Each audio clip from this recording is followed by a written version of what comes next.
Hi, welcome to YouTube channel CNW 24/7.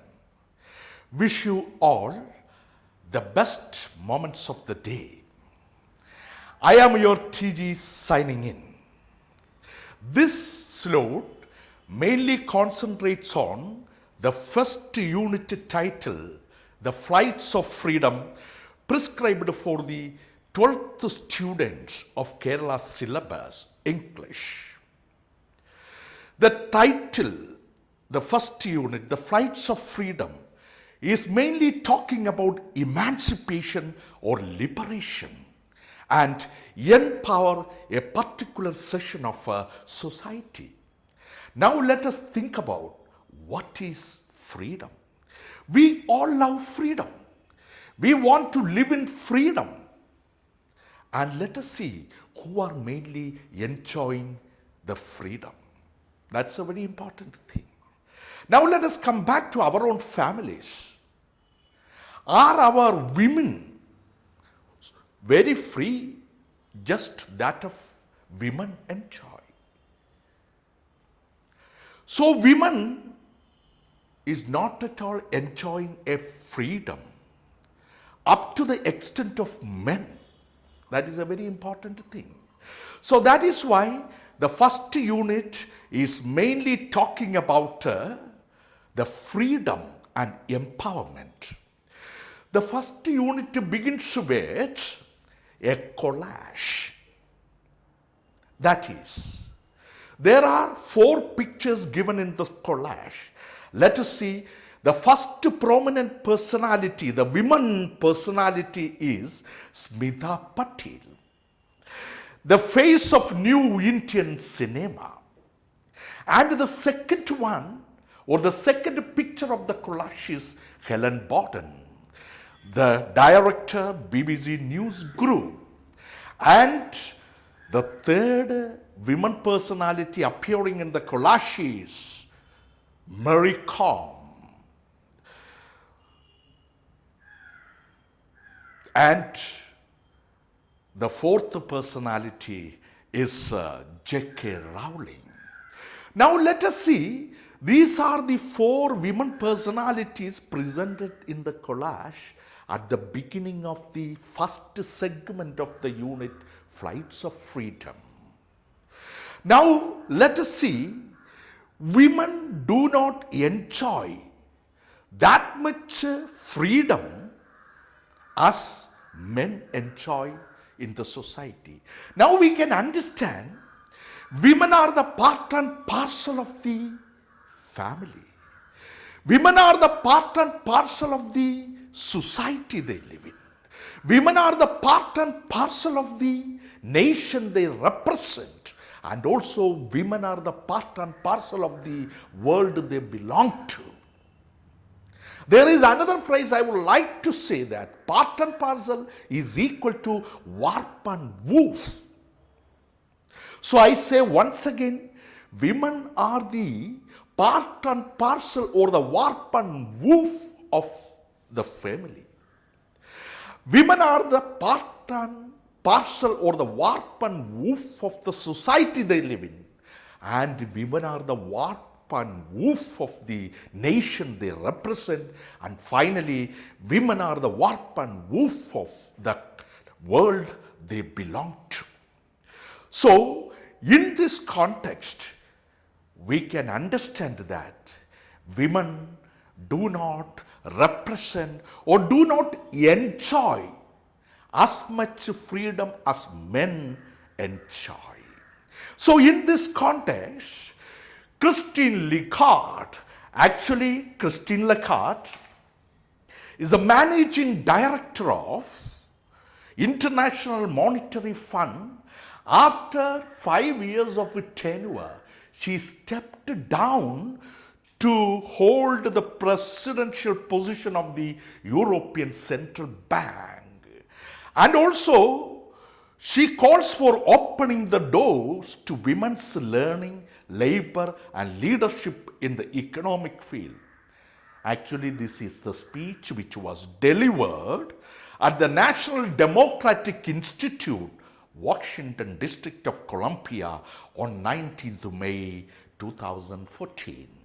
So, Christine Lagarde's speech is a rather long one, but the edited excerpts are given as a speech model for the plus 2 students of Kerala State syllabus for the first segment for learning. Now, let us listen to the talk or the speech delivered by Christine Lagarde. So students will have to be aware of the fact that sometimes in your question paper, you may be asked to draft a speech based on certain social issues prevalent in the contemporary society.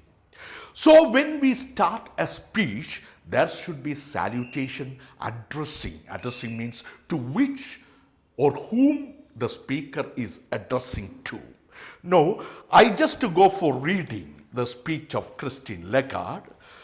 So she wishes the audience by addressing them, good afternoon. And she tells that it is great to be among friends and kindred spirits. And before starting the content of the speech, she mainly presents the scenario, the present scenario where the condition of the women is described very descriptively. I go for reading that paragraph, please listen. The 21st century poses many challenges that require new ways of thinking. None more important than the economic role of women in a rapidly changing world. But women today remain blocked from contributing their true potential. This has a huge cost. In some countries, per capita income lags significantly because women are denied equal opportunity. They represent half the world's population but contribute far less than 50% of economic activity. What is needed to change this picture is a concerted effort to open the door to opportunity with what I call 3 L's of women empowerment: learning, labor, and friendship. That is a very important thing. Christine Lagarde, in the first phase of her speech, is mainly talking about the pathetic condition that women represent at the present scenario. Christine Lagarde is mainly talking 21st century is posing many changes, many challenges for women. So there may be many challenges based on domestic challenges, socio-economic challenges, religious challenges, political challenges. So these are the many important challenges that Christine Lagarde is mainly talking about. And she is telling it is high time to think about more opportunities should be open to women.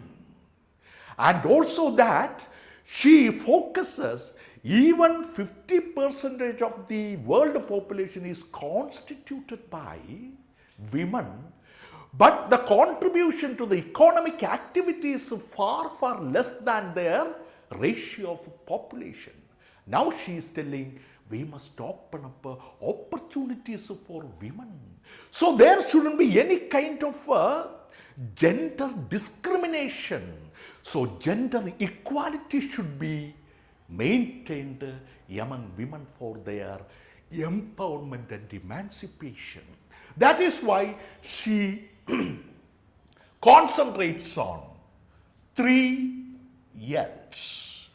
3 L's means, now I say, learning, labor, and leadership. Learning, labor, and leadership are the 3 L's proposed by Christine Lagarde for the emancipation and empowerment of women in each and every nation or overall the whole world. That is what. Let us now analyze what is actually first L represent for empowering women. So, first L is mainly talking about learning. So, learning is the foundation stone upon which women can make a tremendous change and progress, emancipation, and empowerment. That is what first she is mainly talking about. L represents learning. Now, first L, L, E, A, R, N, I, N, G. That is what we call it as learning. Learning. L.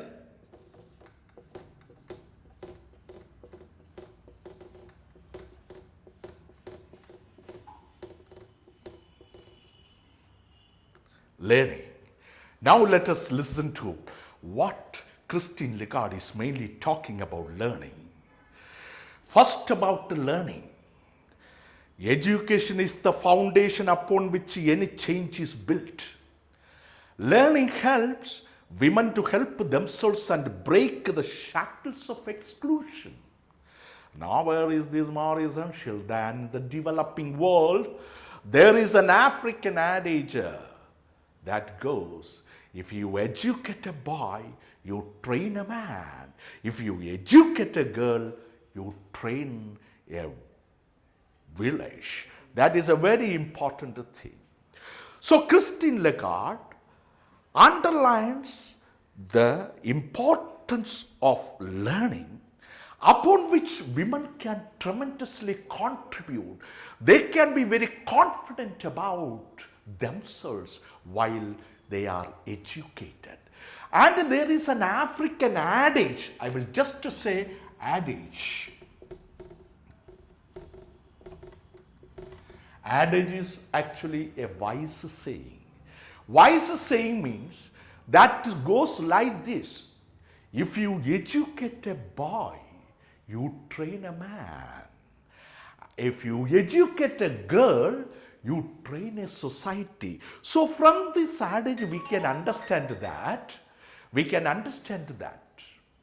if you train, if you educate a boy, actually an individual is trained. But on the other hand, if you educate a girl, you train a village or a society. So from this adage we can understand that the prominent role of women in a society. Think about a family without women. Think about a society without women. Think about a nation without women. And finally think about a world without women. We cannot even imagine the development.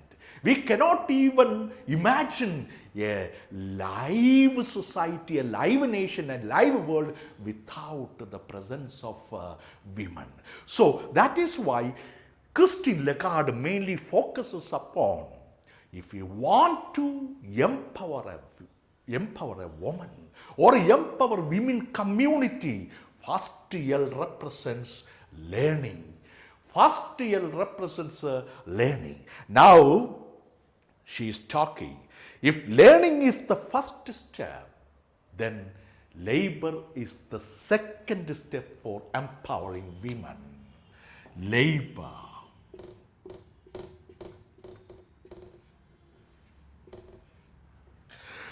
So actually, labor is very important for the economic independence of women. So they wanted to keep up their identity. They do not want to beg anybody else to fulfill their needs and desires. So let us see what Christine Lagarde is mainly talking about regarding second L, that is labor. If learning is just the first step, labor is the second.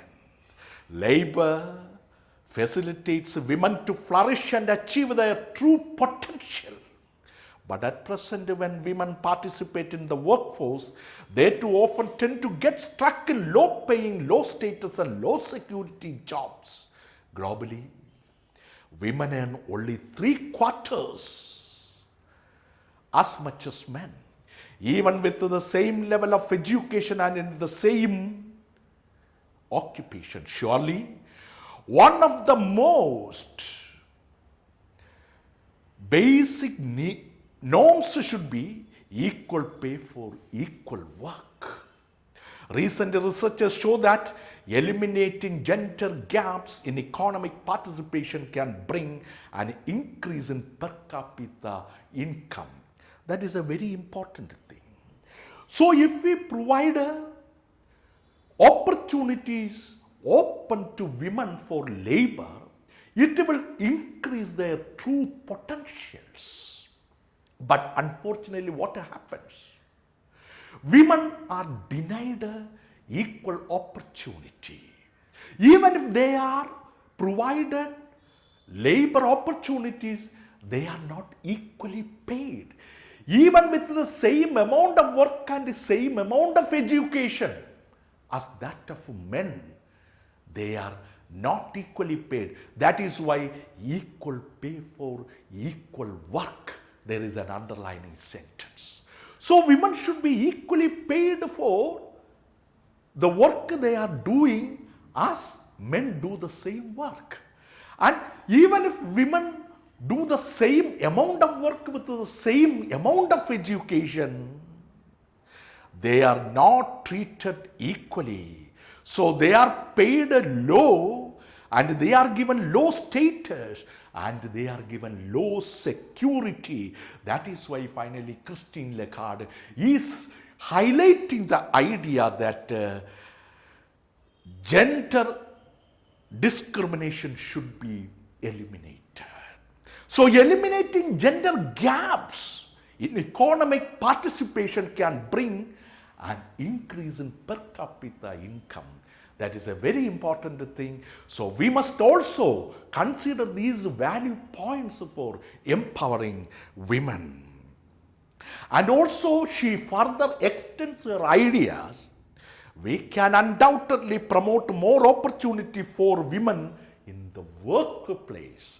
So create more opportunity for women in the workplace. It is all about changing laws. Of course, this is possible only through changing laws. For example, she is citing, by ensuring that property and inheritance laws do not discriminate against women. That means gender equality. While we are dividing, what do we call it as ancestral properties or inheritance, there should be equal law for both men and women. Then it also means that encourage education and health care. Of course, that should also ensure education and health care.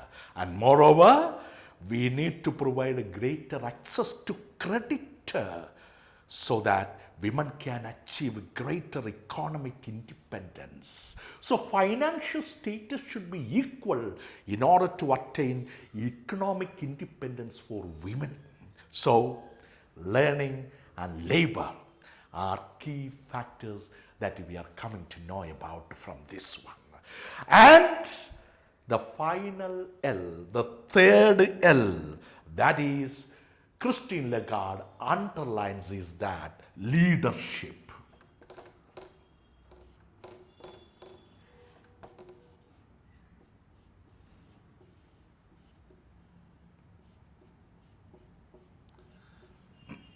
Leadership. That is the third L of her speech. Let us see what is actually Christine Lagarde means by the third L. The third L is leadership that enables women to rise and fulfill their innate abilities and talents. Now we must try to understand that women all are born with the innate abilities and talents, but our society, our family, our nation, all over our world doesn't utilize such innate abilities and talents of women. So, by talking about the third L, leadership, Christine Lagarde says that we must utilize the innate abilities and talents of the women. Here there is a plenty of room, enough opportunities for improvement by leadership. But there is an irony. Let us see what is that irony. When women lead, they tend to do as good a job as others, if not a better job they are doing. And as a result, what happens? They are more likely to make decisions. Decisions will be based on consensus building, agreement building, inclusion, compassion, and with a focus on long-term sustainability.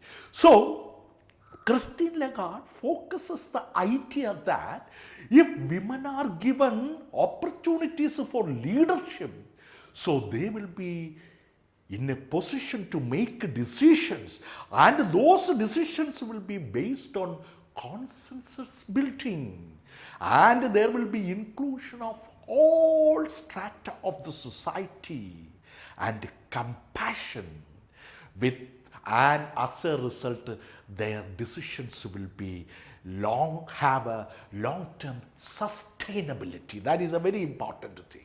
It is true that women sometimes lack the confidence to match their competence.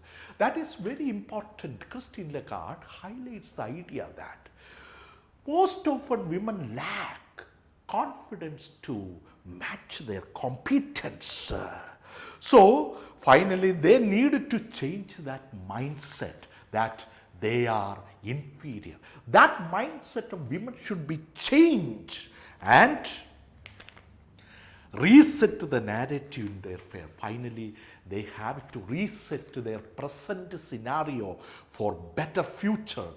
So it is essential for women that they should be ready to dare the difference. Very exciting thing to take a risk and step outside their comfort zones. Nevertheless, even those with the drive to succeed continue to face barriers. Whether we are talking about providing primary education for girls in a village or executive positions for women in business, very pivotal aspect of the idea regarding leadership. So, Christine Lagarde is talking that women should come out of their comfort zones and should be ready to face risk in their life. Then only they can mark their identity in their own living in the universe. So that is what first when we started the 3 L's of empowerment, we came across a collage. The collage is mainly showing the 4 pictures of the 4 prominent women who mark their identity in their own respective fields. So like that, Christine Lagarde is asking, please come out of their comfort zones and take risks to dare the difference in your life. So do something different, valuable for the society and the family and the nation and the world you represent. That is what she is studying, and that will give them better empowerment, and they can do something great in the society they live in. And finally, she is coming to the end of the speech. It is time to create a world where all women can meet their potential without impediment. So, we are finally envisaging a world where women can meet their potentials without any prejudices, without any barriers, or without any impediment. And the world will get benefit, will reap the benefits of contributions given by women. And the 3 L's, that is learning, labor, and leadership, will reap the benefits. And the 3 L's will help the women to get that world where all the potentials of the women will be met without any prejudice or impediment. Finally, she concludes her speech by saying, if we dare the difference will deliver. So that is a very important thing. Please try to focus this point in your mind. If we dare the difference will deliver. So, from the prominent personalities given in the collage in the beginning of the speech by 3 L's of empowerment, think about the case of Smita Patel, Helen Porton, Mary Kom, and J.K. Rowling.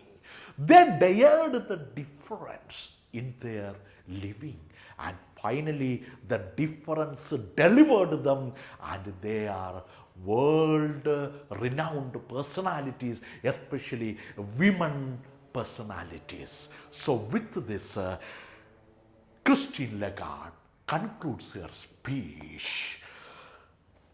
So I hope that you got the insight of the speech given by Christine Lagarde, the 3 L's of empowerment.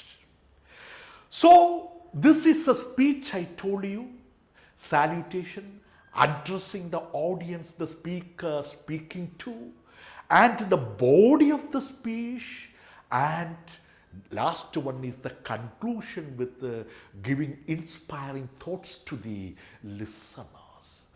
So based on this one, there are certain examples you can find out regarding persuasive speeches. Persuasive speeches here in the textbook itself is given 2 prominent speeches. One is by Martin Luther King Jr. That is very important one. So if you listen to or just to read the speech, you will get inspiration. Actually, the segments of these units are mainly meant for highlighting the horizons of or opening the horizons of ideas and imaginations and creativity among the learners, and make them to create a setup of mind for the better contribution to the world we are living in. So the first speech is very important one, that is given by Martin Luther King Jr. That is one of the persuasive speeches given as an example or an instance in your textbook itself. So I go for, I have a dream. That is the name of the speech. So Christine Lagarde presents a speech, 3 L's of empowerment. But here we have another instance of a speech delivered by Martin Luther King Jr. titled, I Have a Dream. I read, please listen. Martin Luther King was awarded the Nobel Peace Prize in 1964, had the ability to tailor his speaking style to suit the audience. He is a born orator. I Have a Dream is a speech delivered by Martin Luther King Jr. on 28th August 1963 to tens of thousands of black Americans and others who assembled at Washington. So certain keywords of the speech is given over there, I have a dream. So think about and ruminate about the thoughts highlighted by Martin Luther King Jr. in his dream, I have a dream. 50 years ago, so before just reading the whole speech, learners should understand 50 years. 50 years. 50 years. So score is here goes to number 20. 50 years means it is 100 years. So when we ask normally some people, how old are you? A man who is 40 will say that I am 20 years old. I am 20 years old. That means we can understand that he is 40 years old. So actually his speech begins with 50 years ago, a great American in whose symbolic shadow we stand, signed the Emancipation Proclamation, Liberation Proclamation. And 100 years later, the life of the Negro is still sadly crippled by the manacles of segregation and the chains of discrimination.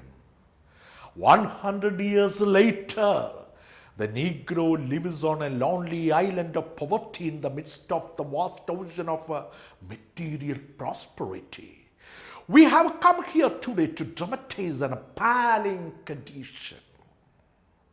We have come to this hallowed spot to remind America of the fiery urgency of now. Now is the time to make real the promises of democracy. Now is the time to rise from the dark and desolate valley of segregation to the sunlit path of racial justice. I have a dream today. I have a dream that one day every valley shall be exalted and every hill and mountain shall be made low. The rough places will be made plain, and the crooked places will be made straight, and the glory of the Lord shall be revealed, and all flesh shall see it together. This is our hope, and this is the faith that I go back to the south with. So, very inspiring and persuasive speech given to thousands of, 10,000s of black Americans about their liberty or emancipation, their freedom. Now we switch on to yet another world famous speech delivered by Mark Antony in Shakespeare's Julius Caesar. Very remarkable, very outstanding speech which gathered the attention of the whole universe. Friends, Romans, this is what the commencement of the speech by Mark Antony. He addresses friends and Romans. I go for listen very carefully. The oration of Mark Antony in Shakespeare's Julius Caesar, an oft-quoted declamation. That is the word we use here. Oft-quoted declamation for many occasions. It is a typical example of a persuasive or inspiring speech that sparkled a conflagration for change in the minds of the audience. So actually, Brutus, one of the conspirators for murdering Julius Caesar, is making the Romans believe that Julius Caesar was ambitious. That is why he and his conspirators killed Julius for the better future of Roman Empire. But Mark Antony is coming and changing the minds of Romans by his persuasive speech. Let us see. I am reading. I come to bury Caesar, not to praise him. The evil that men do lives after them. Very plainly in the beginning of the speech, he is addressing the Romans, said that I came to bury Caesar and not to praise Caesar. And he is underlining the point, the evil that men do lives after them. Another word, sentences are very interesting, please say, listen. He was my friend. Mark Antony says that he was my friend, faithful and just to me. But Brutus says that he was ambitious. Brutus says that Julius Caesar was ambitious and Brutus is an honorable man. When that the poor have cried, Caesar hath wept, ambition should be made of sterner stuff. You all did see that on the Lupercal I thrice presented him a kingly crown, which he did thrice refuse. Was this ambition? Yet Brutus says that he was ambitious, and sure, he is an honorable man.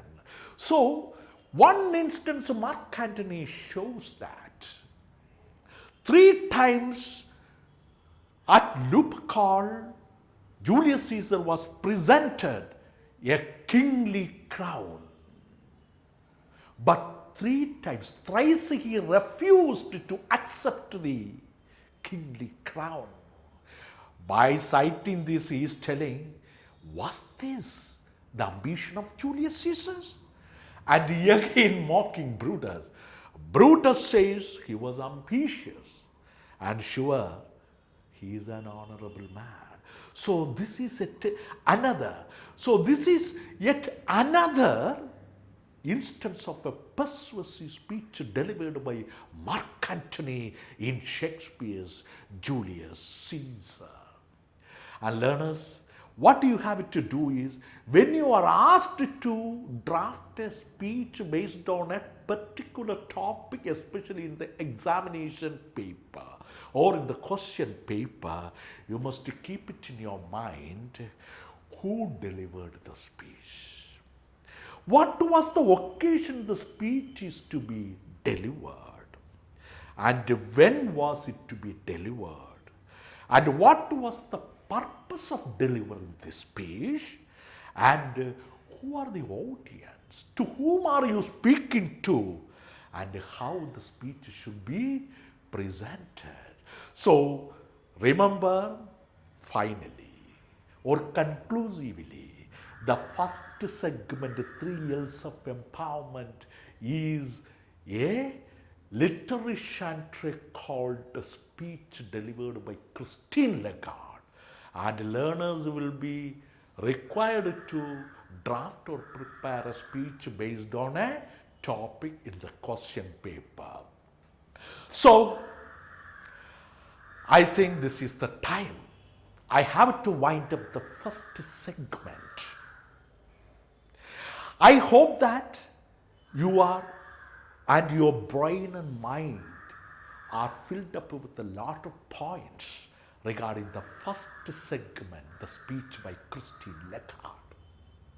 And we will be coming with more descriptions and more interpretations and narrations in the coming units. And if you want to get or obtain such things, you have to subscribe this channel and press the bell icon. Then only you will be able to avail these kind of inspiring sessions on your English textbook. And I am TG signing out, and we will meet in the next time. Thank you very much.